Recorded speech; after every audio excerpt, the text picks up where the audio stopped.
in the last 13 years, we have steadily built a media network which goes above and beyond to address solutions of brands in this rapidly evolving digital age. And today it's evolved into ZooMedia, which is a collective of 7 brands headed by the best brains in the industry. So he's been featured in Impact's Digital Power 100.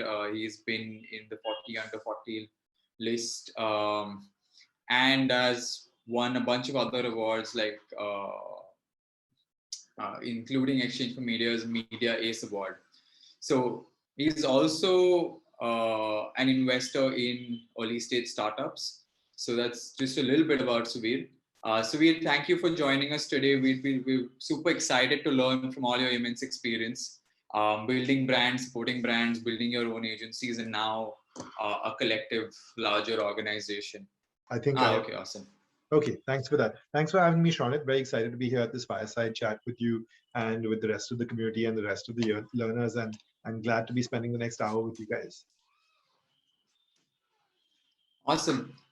So, Suvir, we'll actually start with one of the biggest questions that we get faced. So what do you think are the most lucrative career paths coming up in 2020, especially from your perspective at ZooMedia and FoxyMoron? Sure. Cool. So I think you meant to ask what are the most lucrative career paths in 2022. We left 2020. Yeah, 2022, sorry. Yes. That's all right.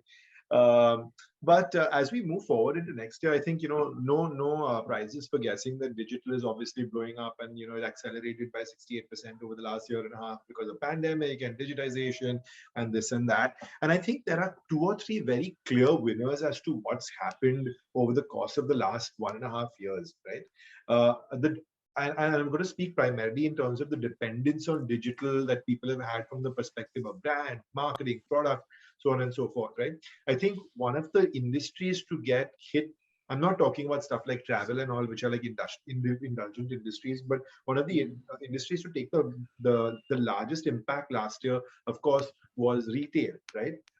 There were so many brands that were dependent entirely on retail and had to completely shut down operations over the course of the last year and a half, and then interspersively come back and then deal with things like real estate costs and switching costs and stuff like that when people weren't walking into modern retail, or people weren't walking into malls because they couldn't and because of the pandemic. And then all of a sudden you saw this massive adoption for e-commerce, right? And as far as e-commerce is concerned, I'm not just going to call e-commerce, but I'm going to call it, well, let's start by talking about e-commerce, because there's an entire ecosystem around e-commerce, right? And brands started marketing directly to consumers via marketplaces, via owned e-commerce experiences, via social commerce. And this entire D2C, this direct to consumer bubble, or this, I wouldn't call it a bubble, but this direct to consumer journey that brands have now started owning, which comes from the background of e-commerce, I think has started to become probably one of the most underserved markets from a specialization and skill set perspective. Today, it is impossible for you to be an existing brand owner or for you to be a startup who's starting your own brand and to ignore or to avoid e-commerce. Whether you do this on marketplace or you do this direct to consumer, having an e-commerce champion in your ecosystem or having an e-commerce team in your ecosystem, I think is most important. And primarily, if you ask me, because we deal with so many brands on a daily basis, e-commerce specialization is definitely something that's a very underserved market. And I think it's a massive lucrative opportunity as well, right? When you look at large organizations, you look at marketing and sales. Sales is a revenue center, marketing is a cost center. When you look at e-commerce, which sits at the intersection of content, media, data, and tech, e-commerce is a revenue center as well. So for the first time, work that we are doing is now becoming a revenue center as opposed to becoming a cost center. Which for our learners, what that means is your investments in e-commerce immediately for month 2, month 3, month 4 are going to start generating revenue, as opposed to your investments in content, your investments in social, which may not start generating revenue from day 1 itself. So I genuinely feel from the perspective that we've now rebranded a very, very core important digital function, which is e-commerce, to becoming a revenue center that brands are so dependent on, will require highly specialized skill set and great amounts of experience to navigate this e-commerce and direct-to-consumer world. That's a very interesting perspective. and especially that it's now a revenue center. So for people who are charting out their careers, what sort of skills do you think are very important in that case? So, Shonat, it's interesting because when people are charting out skills to enter the industry, people are always thinking about hard skills, right? So if I have a brand destination or a brand page on Amazon, am I familiar with the AMS infrastructure, Amazon Marketing System infrastructure? Am I familiar with SEO? Am I familiar with content? Am I familiar with videos? And today, because of platforms such as yours and CareerNinja, people now have the avenues to appraise themselves when it comes to hard skills and start upskilling themselves before they enter the workplace. And I think that's, it's a superb initiative that CareerNinja and platforms such as yourselves are taking. But I think what we need to start becoming conscious of as we enter the workplace over and above our hard skills is what is the impact that our skills have on business. And I feel that that's something that people don't necessarily pay a lot of attention to and emphasis to, and which is why we struggle to start answering the question, what is my value? What is my worth in this organization? Or what is my value in this team? Or what is the value of my function in this larger company, right? And I feel that's a very important question for us to be able to answer before we even enter the workplace. And having said that, I don't necessarily mean that everyone is able to build up some fancy IRR models in terms of justification of their value in the ecosystem. But I think it's important to understand what you contribute to an organization's life cycle. Where is the organization, where is the brand in its own growth journey as you enter, and therefore what is the role that is expected of you today. The simplest of the simplest of jobs, let's say that you're a social media executive or a content marketing executive or something like that, and while these may be entry level positions, these positions mean a world of a difference if you join a well established 50-year-old brand that's doing a few hundred crores of revenue every year, as opposed to if you join a small lean team of 6 people who are selling nutraceuticals through e-commerce on the internet, right? So it becomes very important for people to be succinct and aware of what their role is in the organization. And the only way that can happen is if learners spend a few moments to learn more than their skills. They learn the category, they learn the brand, they learn the organization, they learn the business. I find, sometimes it's difficult to do my job entirely to sell shoes if I don't know what the landscape of the shoe market in India looks like, right? I don't know who the market leaders are. I don't know what the market opportunity is. I don't know what percentage of those shoes actually sell online. I don't know who the top 10 brands who sell online are. If I don't know this, then how can I propose strategy to my clients saying this is what you should do or this is what you should do better? So while hard skills are important, I think industry landscaping and understanding the length and breadth of your own organization is probably the next most important thing that learners, first jobbers should be conscious of. And today, because of the amount of business exposure that we have access to, this is possible as well. Makes sense, especially with D2C picking up so much, and from a funding perspective, market share perspective as well. I think that becomes even more relevant as niches will probably start emerging in clothing, in pharma, in all these different areas. Absolutely. So now, when we come specific to an agency, right? Because a lot of people ultimately aspire to work in one. Right? What are those, let's say, skills, or what are the qualities that you value the most in a candidate when you're hiring from an agency perspective? So again, Shonat, something that we like to start taking for granted now, and which we can, because it's been about 15 years since this industry has been somewhat promising, is we like to take for granted that because of avenues such as your own, candidates come sufficiently trained when it comes to their hard skills. So if you're applying for an SEO position, you understand the basics of SEO. You understand on page, you understand off page. For first-time jobbers, it's very important that you have worked on a live project in the past. You may not have had experience, you may not have had an internship, but there's absolutely no problem that you pick up a live project of your own and work on it. Because practical knowledge is one thing, but then, theoretical knowledge is one thing, but when you implement it in the practical real world, you start understanding the actual nuts and bolts of it, and you start understanding what works and what doesn't work. For any first-time jobbers who are watching this, keep in mind that any employer would love for you to have practical experience by building out a project of your own, even if you haven't had the opportunity to do an internship or to do a job before. So that's one thing. The second thing that we look at is, there's a lot of, you know, a lot of people come into the workplace thinking that, they've upskilled themselves, they've done a graduate degree, they've done, a diploma or a certificate program on top of that, and they believe that, they can start adding value on the first day of the job. This is a great attitude to have, right? But there are two parts to this great attitude. The first part to this great attitude is honestly believing in yourself, and believing that you can add value to the organization. And that's what we spoke about earlier, saying understanding what value you can have to the organization. And the second is a hunger to learn as well, right? No matter how many years of experience you have, you're always learning something new every single day on the job, right? Even myself as an agency owner, I'm learning something new every single day on the job as well.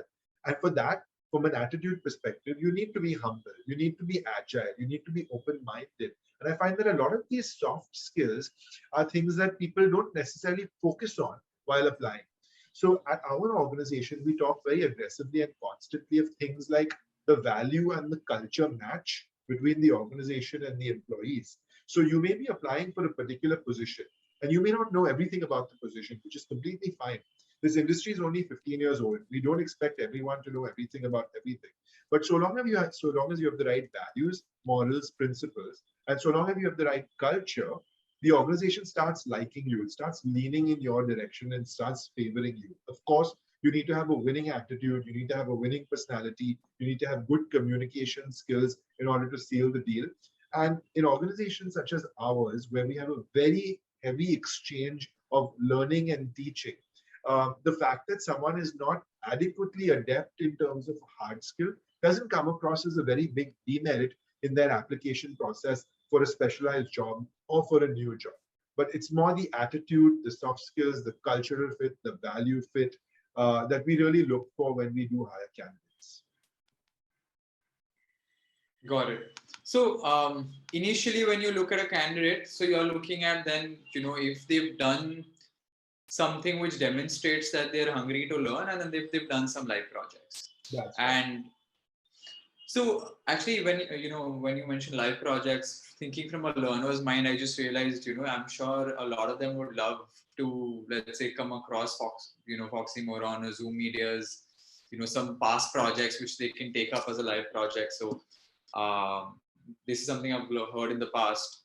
So would be happy to, serve as a conduit for that via CareerNinja. But I think that's something that would be exciting for them to see come out of, an agency's careers page or something, live projects that we really love, to live projects to work on. Absolutely. We've been participating with academia and building live projects since many years, actually, and we work with universities around the world to do live projects with university students or with college students.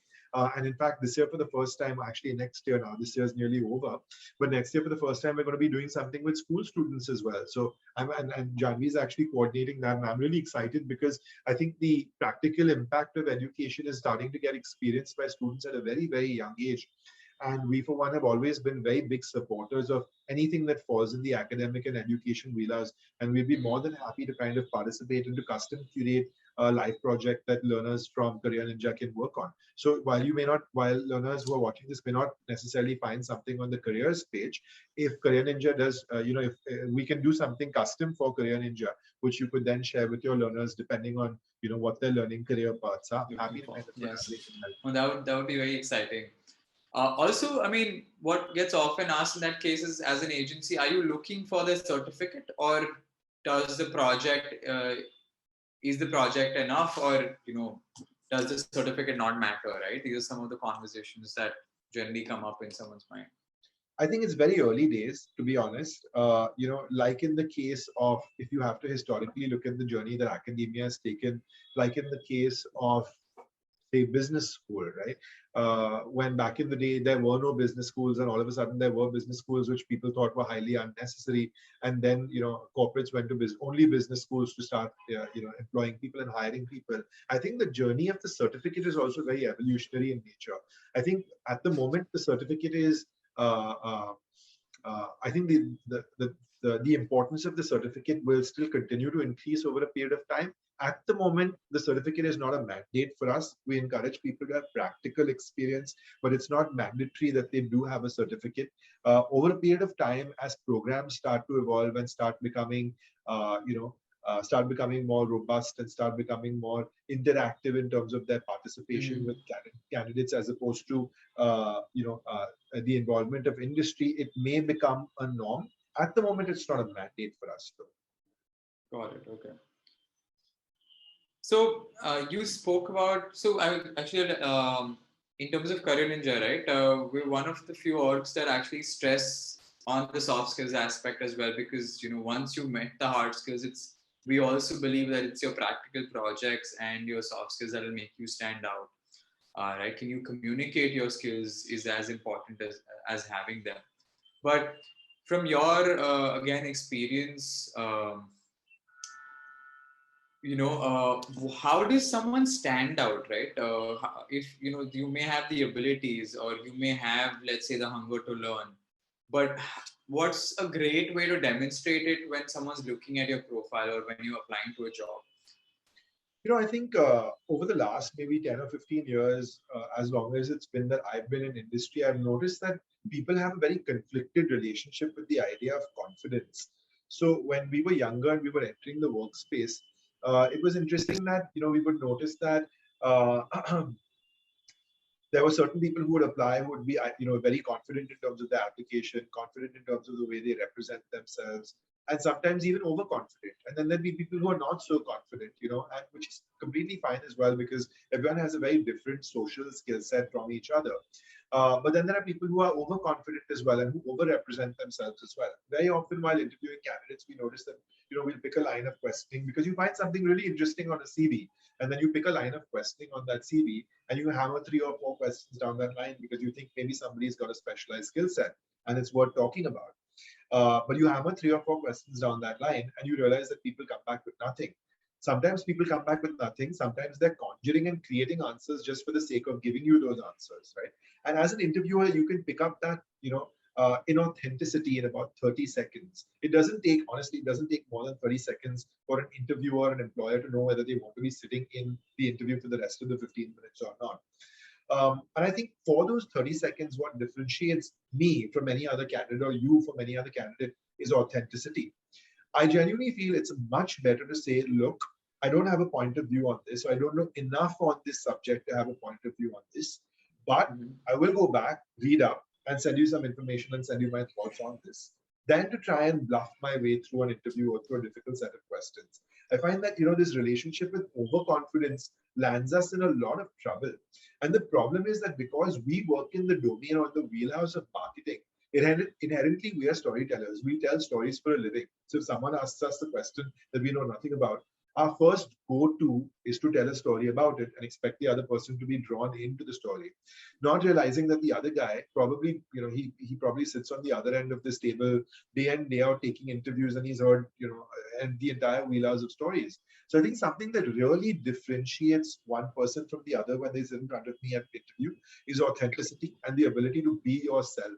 Very often we take interviews with people that may include nothing on their CV. And if someone's written something about an interesting life experience in which they had the opportunity to play a tennis match against somebody and that's what shaped their personality, we'll have a 20-minute conversation about someone around that.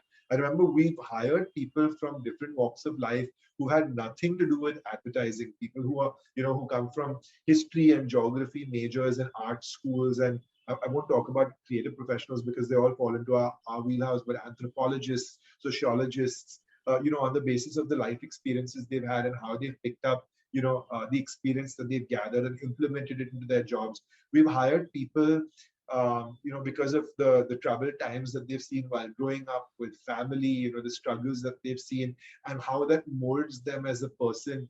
And something that we keep saying ourselves as an organization, and it doesn't really make a difference whether I evaluate this perspective or this parameter from clients or from vendors or stakeholders, and most importantly, employees and team members, because at the end of the day, we're a services organization, and a services organization is only as strong as its people, is that the only thing that's important to us is to work with good people.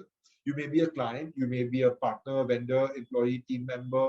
The only thing that's important to us is to work with good people, which is why I spoke about values and principles and morals and characters and ethics, a cultural fit between who you are as a person and who we are as a person is very important to us. We will walk away from very lucrative business opportunities or not hire very talented professionals as well if we feel that their character profile does not match what we expect from a value and culture perspective. And I think your authenticity of who you are as a person needs to reflect in the way you speak, in the way you write your application, the way you represent your CV, in the way you represent yourself at an interview. And I think that's immensely important. Having said that, it's also important to spend a few minutes to figure out what the organization really wants. What is important to the organization? So when I represent myself, am I able to align the best of who I am with what the organization really wants? If the answer to that question is no, means you've not done your homework, means you're not prepared, means you're not the right guy for the job. If the answer to that question is yes, and you find that you still can't align yourselves, don't apply for the job. Applying for jobs is not a numbers game. It's not like if you apply for 10 jobs, you'll get one, and if you apply for 15, you'll get two. Focus your time on applying for 3 jobs and make sure that you get 2 offer letters of the 3 that you go for. That's a far better job application strategy than applying for 10, not knowing what you're getting into or not knowing what you're getting out of it. True, it's not a spray and pray Not at all. Strategy that works. That's the worst strategy someone can take, because any employer can see through that immediately, and no one's going to be serious about hiring you if you're not serious about joining them. True. And any particular example that comes to your mind which made a candidate stand out, maybe a pre-interview stage which caught your attention and you wanted to chat with that candidate? Yeah, absolutely. I can give you 2 or 3 examples. One example, I love candidates, like I said earlier, who say, look, I don't know enough about this subject to have a point of view and I'm going to come back. I interviewed a candidate once who said that she had worked on certain tech projects which were evolving in nature, and the tech was... Okay, so I'll give you 3 examples, right? The first example was this girl, like I said, who I was interviewing, who said that she was working on some very interesting tech projects, and the tech projects were now evolving into a interesting passion where she's begun to start writing some machine learning code. And I'm not a programmer; I don't know much about machine learning code, but I know enough about the the strategic importance of ML when it comes to self-evolving products and technology, and how they serve content and how they keep users engaged. And we had a really intellectually lucrative conversation around this subject. And I began to poke holes at this conversation. I asked her 1 question, the second question, the third question, and she didn't know what she was talking about. And I was like, you've written the word machine learning on your CV because it's a good looking word, right? And she looked at me and she looked down, and she said, please excuse me. And she walked out of the room. And she called me 24 hours later and she's like, hey, look, I realized I wrote this word and I shouldn't have written it on my CV, but now I'm ready to have a conversation with you about machine learning. And she spent the entire night studying and learning and briefing herself. I wasn't interviewing her for a machine learning role, but my point is it showed a lot of initiative. It showed a lot of character, saying, look, I'm willing to go the distance and I'm willing to prove my worth, weight and salt in order to have a conversation and make you feel like this is worth your time. The second example I could give you is of a boy I interviewed a few years ago who was very nervous coming into the interview. I think it was the first time he was applying for a job, and he was very nervous, and he was playing with his fingers, he was twitching his feet, he wasn't able to make eye contact when I was asking him questions. And I asked him, are you nervous? Do you want some time? Do you want to go and take a break and get a coffee and and maybe come back in a few minutes? And he said, no, if I get a coffee, I'm just going to get more jittery and caffeine and all that stuff. So I said, okay, what can we do to get you in your element, and what can we do to make you not nervous? Because if you're nervous, you're not going to be the best version of yourself. And he was really shy and he was really embarrassed, and and he said, give me a minute, I'm gonna get a grip of things. And a minute later, the guy stands up in the middle of the conference room that I'm interviewing him, and in the deepest baritone voice that I've ever heard, he starts bellowing out a song. And I'm looking at him and I'm really confused. And I look at this guy very confidently owning the conference room, bellowing out the song. I forget which song it was now, singing very confidently. And then he breaks out into this melodious song. And I look at him, and his feet aren't jittering, his hands aren't twitching anymore. He's not playing with his hair. He's looking at me straight in the eye, and he sings this song, and he sits down confidently with a big smile on his face. And he's like, now I'll take that coffee. And I was like, it's okay, we don't need to do this interview. Here's the offer letter. Please come back on Monday at 9 o'clock. You're hired. And, he was very outside of his comfort zone. And he did what it took for him to get back into his comfort zone. He was a first-time jobber, so I could not be evaluating him on the basis of his hard skills. How much would he possibly know, right? What he was saying is, boss, you got to take a chance on me, right? This is who I am as a person, and you've got to take a chance on me. And I felt that that was a very valuable, experience for me and for him as well. And it's a story that he tells all his friends every single time we bump into each other at a bar somewhere, in Bombay. Um, the third time, I had a very interesting experience was when I was recruiting someone for a relatively senior position in Bombay. And when it comes to hiring senior people in any organization, I think, they've obviously been around the block a few times and got a host of experience, having worked in some, great agencies, maybe some international experience as well, maybe worked on the publisher side, maybe worked on the media side a little bit. So very well-rounded experience from the perspective of bringing hard skills to the table. So you can have a conversation about hard skills for hours on end, but the guy is going to know as much, if not more than you do as well, given the fact that he's been around the block. And when it comes to hiring senior talent, we love hiring people who are more experienced than us, if not as experienced as we are. And we asked him, look, all this is great, but what happens when the pot gets really hot? What happens when clients say, look, I don't want to work with you, things get challenging, you're not able to manage your team? What happens when you reach a time of adversity? How do you manage those situations, right? And he looked at us and he's like, I want to tell you guys a story, right? And I was like, yeah, sure, tell me a story, because we're in the business of telling stories. And he went on to tell us a story for about 20 minutes about how he was thrown out of his house because he fell in love with this girl and he wanted to marry this girl. And the girl was obviously from a different background, and you know how it is, different caste, different religion, etc. All this discrimination that goes on. The girl had been married before, the girl had children, and his family was not supportive of the fact that he wanted to marry somebody who had come from a marriage before, who had children, etc. She had challenges of her own, and then as a young 30-something-year-old, all of a sudden he now had to brave the opportunity and the challenges of a world that he was not ready to. And the story was about resilience. The story was about setting your mind on something and then sticking to it to make sure that you get it. And he's like, the approach that a lot of people say, try until you succeed. Or now it's also reached to a point where you say, try until you can cut your losses and move on, right? And I used to hear a lot of stories back in the day in my 20s about how our generation is called the fuck it generation. And our parents' generation is called the fix it generation. So if you go to their homes, you'll notice that they have washing machines which may be 20 years old, and the washing machines will break and they'll fix it again and they'll fix it again and they'll fix it again. And our generation buys a cell phone, it falls and it breaks, and you're like, fuck it, just let's buy a new one, right? So the onus to fix something, which is an indication of resilience, is something that very few people truly have as human beings. And these are some very definite recruitment experiences and memories that I have.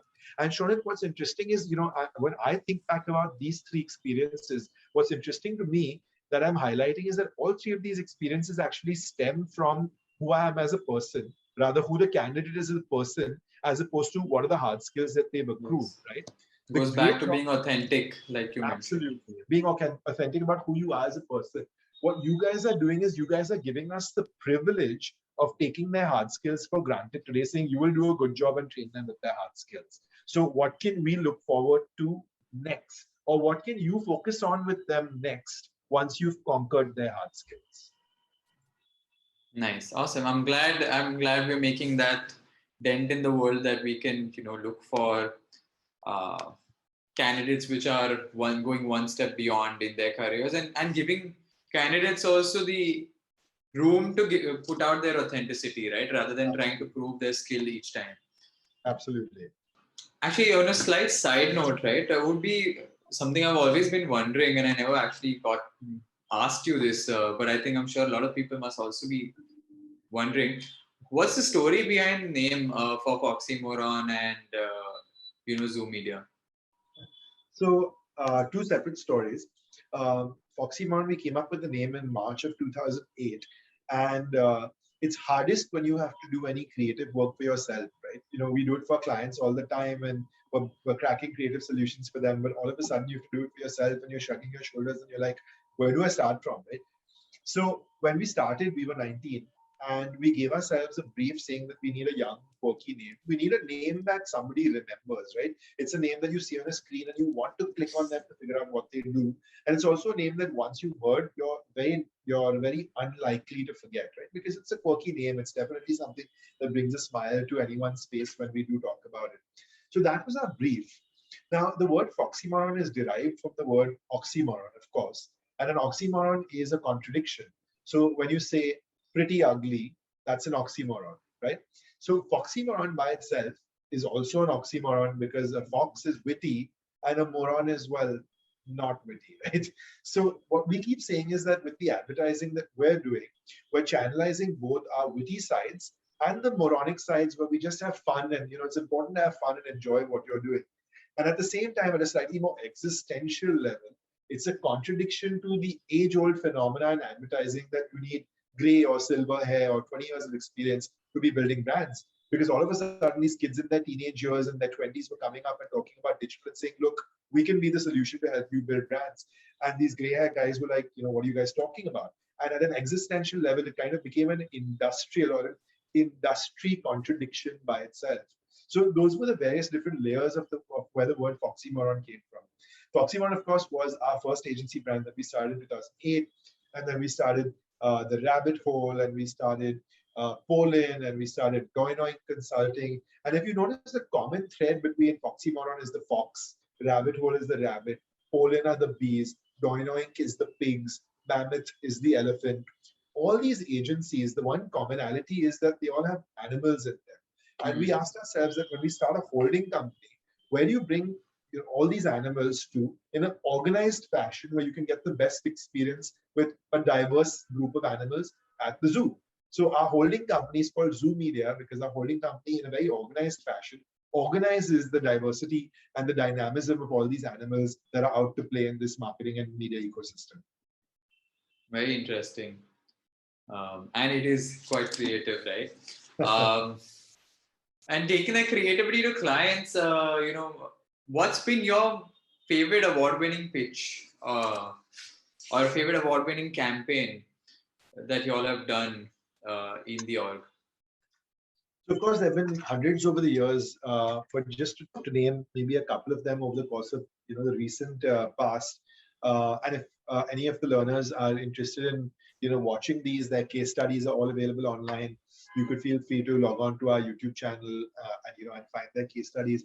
There were a couple that because you asked about creativity, there are a couple that have definitely stayed with me over the last couple of years.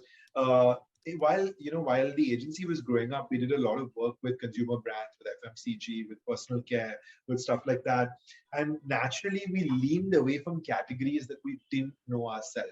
One of the categories that we had naturally leaned away from for several years, maybe 4 or 5 years when we started the agency, was banking and financial services. We didn't start working with BFSI clients till much later. And then when we started, we really pushed ourselves to work with BFSI clients because, there was this age-old notion that maybe banks or insurance companies or mutual funds are boring companies. And that's when we said, how do we really test our creativity and our challenge when we're working with these banks or financial institutions or financial services companies by really being creative, but still sticking to the core and the authenticity of their products, which are essentially financial in nature, and there needs to be an element of seriousness or maturity or discipline while communicating the financial side of it. But then there's the life relevance and important side of it as well, which we can really be creative with. And we worked for a financial services company called Aditya Birla. And they've got a bunch of portfolio companies. They do insurance, and they do loans, and they've got a bunch of products. And they've got a bunch of investing products as well, where you can invest for the future and invest to ensure that you have a secure future, so that when you retire, your investment plans mature and you've got a retirement fund and stuff like that. And we made one very interesting interactive video, and Janvi will possibly share the link while on this chat while I speak. Janvi, if you're able to dig that up. On Instagram and on Facebook and on the website. The interactive video was a video of me, right? When I interact with the video, I enter my house and, it's 6 p.m. or 7 p.m. and I've come home from work. And I'm having a day. So like maybe preparing for dinner, meeting my wife, my family, my kids, opening up my laptop. I've got to finish a little bit of work. And when you interact with the video has two avatars. The video has one avatar in which I've invested my money at a young age in my 20s and 30s, and I've seen that retirement fund kicking in. And the second avatar, when I tap on the video, so you tap the video and you hold the screen, is where I've not invested. So what does my life look like in these two environments? So if I've invested, maybe I have some security, maybe I have some financial security, maybe I have the ability to have some luxuries and indulgences. Maybe I have a better lifestyle, maybe I have a better house, maybe I have a bigger house, maybe I'm coming back from work in a better car. Versus if I haven't invested, then maybe I'm still living off my frugal savings. Maybe I still need to be slightly more frugal in terms of my lifestyle. And we created this lovely interactive video from a first person's perspective to show someone what their future possibly could look like if they do invest or if they don't invest. The video was called Aditya Birla's Capital Interact with the Future, and Janvi's just posted the link in in the chat box here. Why I like this is because it really put the viewer in the first person's chair and told the story from the viewer's perspective. Any content that's interactive automatically has engagement that goes through the roof, because people are like, wow, I can engage with this content, I can interact with it. It has two versions, and we had to shoot two parallel videos and frame them exactly second to second, minute to minute, and overlay them. So if someone wanted to kind of look at what's happening at the exact same time in two different dimensions and two different universes, they could do that just with the click of a thumb. So that's been one of the the campaigns that's really stuck out for me over the last couple of years. It's won a bunch of awards, and it's created impact in a category that was otherwise construed to be boring. So to answer your question, how do we bring creativity to mix? I think we bring creativity to the mix in the fashion best possible in categories that are difficult. You tell me to have fun with Pulse Candy, and we have fun with Pulse Candy every day because it's such a fun brand to have fun with. But then you have fun with investment products and mutual funds. It's a lot harder to do that. You see where I'm going with this? Yep. I was just going to say, investments is considered as complex and boring, and Absolutely. I don't know what these numbers are going to lead to, and this is Absolutely. very clear. Absolutely. And how did you all come up with it? Any backstory on how this ended up happening? So I think the central theme for a lot of the work that we did with Aditya Birla was trying to explain the value of money in the life of the user. So what we said is, when we were brainstorming, we said, hey, you know what? Let's put ourselves at the center of this problem. What would my life look like if I did it or if I didn't do it? And we started brainstorming, and we came with different scenarios, and then obviously when we brainstorm, there are multiple teams sitting together. And the writer said, hey, you know what? You've narrated your life. What if we just make the video about your life and make the user think that it's about their life, right? For people who game, they understand the value of playing FPS games, right? First person shooter games. When the game is played from your perspective, all of a sudden you think, this is my universe, this is my world. And then your relatability to the game goes up so much, right? Because you're like, this is my personality and it's relatable to me, or this is my life and it's relatable to me. So I think the idea of, and this is an age-old idea, it's not unique, but putting your user at the center of the problem, or the center, that's where insights are really derived from, is by putting your user, your customer at the center of the problem and looking at it from their perspective. And what was brilliant is that not only were we able to do that, but we were also able to creatively represent it through the right video production, which obviously, I think it's one of the coolest feats that we've done in terms of the production and in terms of the technological interactivity that we built onto it. And it took a couple of weeks of research and know how to get there. But I think when we managed to output that it really blew everyone's socks off, from a consumer lens, from the brand's lens, obviously from a business lens as well, in terms of the impact and results that it drove for the brand. Very, very interesting. I'm just adding it to my watch list as well, and seeing what ideas we can take back for our marketing team. Thank you so much, Sudhir, for joining us. And thanks for all the insights and the nuggets of wisdom you've shared. I'm sure they're going to be very relevant for all of us who've been listening, as well as everyone who's going to go on to watch and listen to your insights. I'm looking forward to working more closely with FoxyMoron on some of these things as well that we discussed today. Most definitely. Thanks for having me, Shona. It's been a really fun hour chatting with you, and all the best to all the CareerNinja learners that are logged into this call and that will view this chat, this fireside chat later. And may all your dreams come true. Thank you so much. Have a good rest of your day, everyone. Thanks, Gargi. Bye-bye.